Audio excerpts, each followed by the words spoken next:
Every month, there is so much weird that happens in the world of gaming, and every month, gameranx collects it, catalogs it, and then throws the mixture into a bucket and dumps it on your face. Hi folks, it's Falcon, and today on gameranx, the weird gaming stories of September 2024. Starting off with number 10, Valve is punishing cheaters in Deadlock. Now, that's not the news, obviously. That's, of course, what a company does in an online game. Why is this in the weird stories, you ask? Well, they're doing it by turning them into helpless frogs. Now, here's the thing. They don't automatically turn into frogs. According to the update shared by Valve dev Yoshi, when a user is detected as cheating during a game session, the opponents will be given a choice to ban the cheater immediately and end the match, or turning the cheater into a frog for the rest of the game and ending them afterward. Now, obviously, this isn't like revolutionary or anything. They're still detecting cheaters. It's just they're giving the other players a little bit of agency first. The fact that there is a vote that happens. You could end the match right away and ban the person, or you can cast a Final Fantasy spell on them and continue to play. It's nice because in previous iterations of anti-cheat, at least for Deadlock, it's kind of been something where you're stuck playing with them until the end of the match. But here, they can continue playing, and here's what makes it fair for the people who are not cheating and are stuck on the team with the frog. The match doesn't count anymore. You're just kind of able to mess with the frog. I have a feeling it's going to be something that some people take advantage of sometimes. I don't think it's going to be like every match is a frog. I think it's going to depend on how annoying the cheater was. The more annoying they are, the more likely they're going to be turned into a frog, I think. At number 9, nobody likes Concord. That's also not news. It took 2 weeks, they shut it down, blah, blah, blah. It's kind of weird that, first off, they just responded to this gracefully and refunded everybody who bought the game, but even that's not like the real surprise here. I think what's particularly weird is that after they announced the shutdown, a small batch of people became desperate to attain platinum trophies in the game. So desperate, in fact, that they're starting rivalry matches, and then everybody just heads for the cliff, jumps off, dies. It ends in a simple win for the opposing team.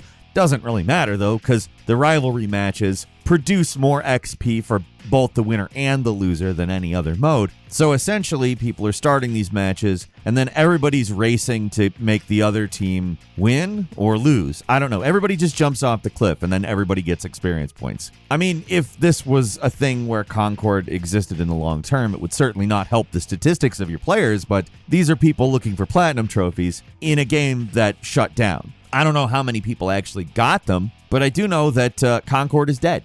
At number 8, people are invading other people's Elden Ring games and beating high-level bosses basically to screw up their save files. So as you know, From Software's multiplayer has always been kind of a standout multiplayer. It's always been like a really interesting way of doing it. I actually think it's a brilliant type of multiplayer where one player can join up with another player's game and it effectively becomes co-op or PvP, depending on, various factors. Now, what we're encountering here is a new version of an old kind of problem. In a lot of the Dark Souls games, for instance, somebody would join your game, drop a bunch of items, and you think, oh, what a generous person, how nice. And you'd pick up the items, and then you get banned because those items were just spawned from Cheat Engine or whatever cheating thing they use. Now, there's a related new hostile action being taken in Elden Ring. It's a little different, though. Rather than use Cheat Engine to get somebody banned, people are entering other people's games and headed for high-level bosses and beating them, which both removes, kind of the allure of a From Software game. The bosses are usually kind of the reason to play the game. First off, that's gone. But second off, a lot of quest lines in these games are dependent on those types of things. So if you have NPC quests that you're interested in or even in the middle of, those are out the window. It's basically just a massive douche move on the part of big old jerks. And they don't even think that they're not big old jerks. There's groups on Steam where they're encouraging people to do this, which is like just gross. The whole point is just messing up the game for other people. A lot of these groups even just outwardly say that specifically. I don't know. It's kind of the opposite of, good. At number 7, in Australia, a new regulation is going into place where if a game has paid loot boxes in it, it's mandatorily rated M for mature. And I can see some people saying, well, that's a little bit of an overstep with regulations. But at the same time, yes, that's what they should do, because loot boxes are gambling. It's just flat out gambling. Like, kids shouldn't be able to put money into a thing and gamble with it. Firstly, because it's really exploitative and they don't have the experience to understand how that works and how they're definitely being ripped off. Secondly, because a lot of the times they can end up spending a ton of money that their parents don't have. And thirdly, because it fosters gambling addiction, which is something that if somebody has from a young age is probably going to ruin their life. I'm not a huge all regulation is good guy or anything like that. I think a lot of the time putting rules on certain things can kind of mess up the fun or even just the utility of something. But this is specifically the kind of regulation that regulation exists for. Like, we shouldn't have monopolies. You shouldn't be selling addictive substances to people under 18. And holy hell, there shouldn't be casinos in video games kids are playing. Real money casinos. That's what these are. It's a slot machine. At number 6, Governor Tim Walz, who is currently the vice presidential candidate for, the United States of America. This is a bit of a complex story. He was added into Crazy Taxi, not officially, but a developer by the name of Edward LaBarbera added him to the game. This sounds totally random and weird. It is. It's not like the explanation I'm going to give you makes it less weird. It just, you'll understand it. See, a few weeks ago, an article about the governor came out in which someone found a Dreamcast that used to be owned by him. Now, he wasn't an important political figure at the time of owning the Dreamcast. He was a teacher at a high school. He was also on the coaching staff, and according to other employees and players, one time he actually told a story about how his wife took the Dreamcast because he was playing too much of it. And there was a bunch of investigation. Like I said, they tracked down the Dreamcast itself, and based on data and games that were with it, people have theorized that his favorite game was Crazy Taxi. And so the developer of a couple of parody games called Frasier Fantasy, which is a play on Final Fantasy, and Frasier Crane, the sitcom with Frasier Crane, Frasier. It's called Frasier Fantasy. That guy put Walls into Crazy Taxi. At number 5, the Belarusian Defense Ministry is, let's just say they're Pokenoid, a portmanteau of Pokemon and paranoid. Yes, I just made that up. No, I am not apologizing. Anyway, the reason I made that absolutely awful word up is because they suspect Pokemon Go of being an intelligence gathering operation. Specifically, the Ministry of Defense Alexander Ivanov said this: "Let's take the game Pokemon Go, shall we? About 10 years ago, it was very popular. What was the point? Teenagers and children were using some kind of application. You turn on the camera, augmented reality, and you look for some rare Pokemon and collect them. But where did you see the most Pokemon when you think about it? On the territory of the 50th Air Base, where there's a runway, a lot of military aircraft, and that's where the most Pokemon were." Essentially, he's saying he thinks that all of these cameras pointed at the airbase would have been secretly and remotely recording video, which is sent back to Japan or whoever Japan's allies are, and they didn't need spies. They just, had a bunch of kids playing Pokemon. I mean, I'll go ahead and say this. I actually don't think that's an absurd idea. It's pretty genius, but also not really that far-fetched. I certainly don't know if it's true, but if it is, whatever director of whatever department came up with that, wow, they deserve a medal and a cake, because that's actually pretty damn smart.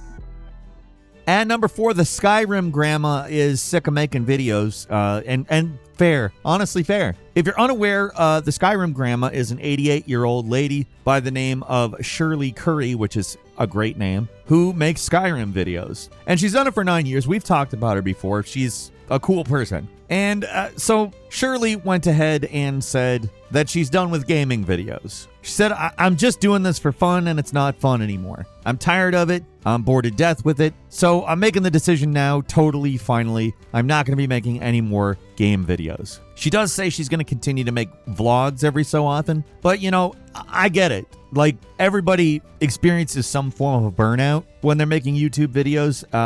Nobody here is immune from it. This is probably my favorite thing to do, making videos, and I even have times where I'm like, wow, I would really like to not do this right now. And, you know, I'm no spring falcon, but I don't really have the kind of limited time on this earth as Shirley Curry. She's 88. That's you know, if she has other stuff she wants to do, I totally get it. It is kind of weird because, like, it's comforting knowing that there's some wholesome old lady out there playing Skyrim and making videos. It really is. Every once in a while, I would check in on the channel. It's not like a must watch, but I always like to see, oh, hopefully she's still doing good. Hopefully, blah, blah, blah.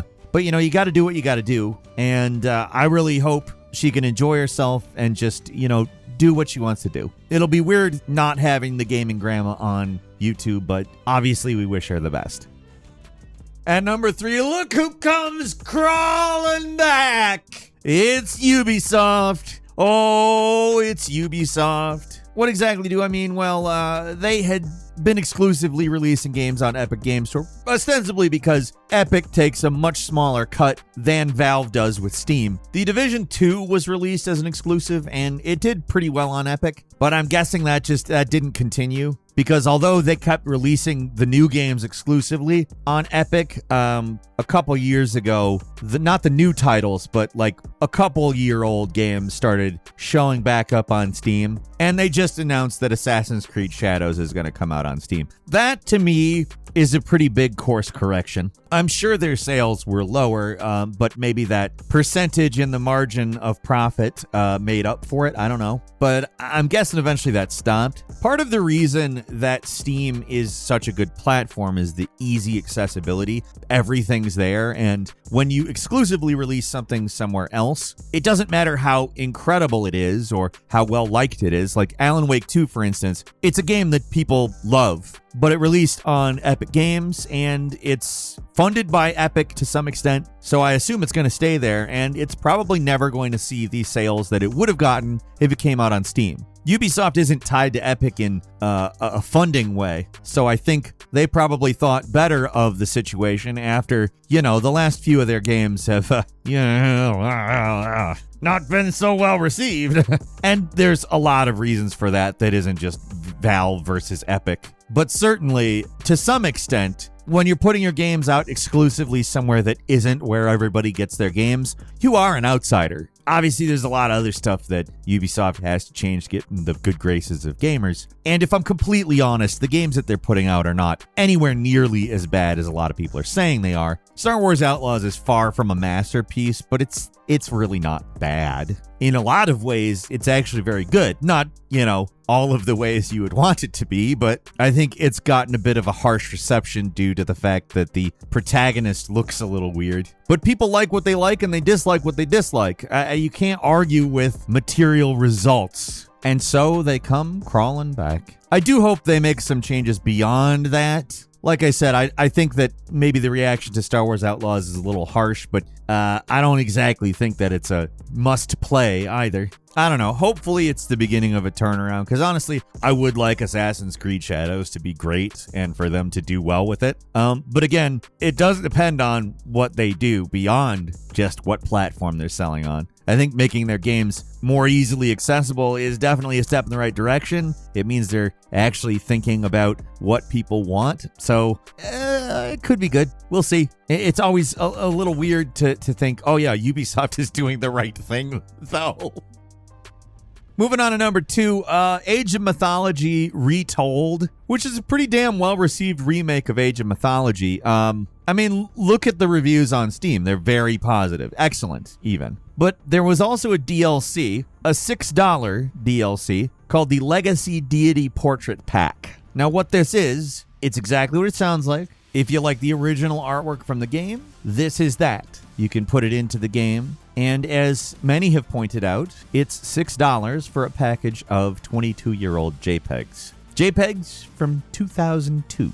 Age of Mythology Retold is sitting at a, like I said, very positive rating. It has thousands of reviews. and the Legacy Deity Portrait Pack is standing at overwhelmingly negative. Why? Well, because you're paying $6 for 22-year-old compressed art. The reviews are very unkind to this DLC, with multiple people calling it worse than the horse armor, which was, as you know, the original DLC controversy. Very rarely do you see something like this happen. Very rarely. In all seriousness, that the game itself is being so well received, and the DLC, of course, is a stupid DLC, probably something that should just be free in the game, is getting such a negative reception. It's honestly astounding. Usually, stuff like this affects the reviews for the main game. So I guess hats off to the developers.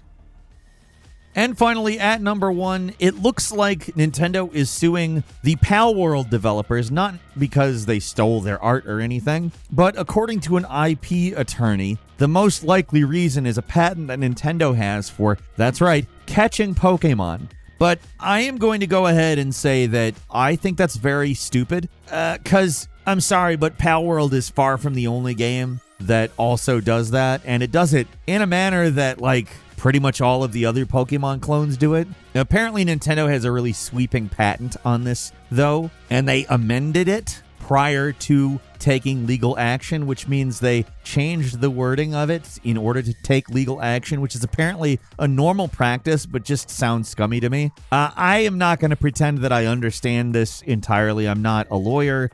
This is stuff that I understand if I have the actual information in front of me, but it is currently speculation. Nintendo hasn't published anything as to exactly what they're doing, so I don't really know. But if it is as this IP lawyer is speculating, it just sounds like a company acting like assholes because somebody made a game that made a lot of people ask, why the hell can't Nintendo make a Pokemon game that runs decently on their own hardware? Which is a valid question. I mean, people were already asking that question, but they didn't really have something new that was an interesting alternative to Pokemon, and suddenly Palworld comes around, and you have Nintendo sniffing around for ways to squash it. I don't know. I don't like that, personally. And that's all for today. What do you think? Leave us a comment. Let us know. If you like this video, click like. If you're not subscribed, now's a great time to do so. We upload brand new videos every day of the week. Best way to see them first is, of course, a subscription, so click subscribe. Don't forget to enable notifications, and as always, we thank you very much for watching this video. I am Falcon. You can follow me on Twitter, Falcon the Hero. We'll see you next time, right here on gameranx.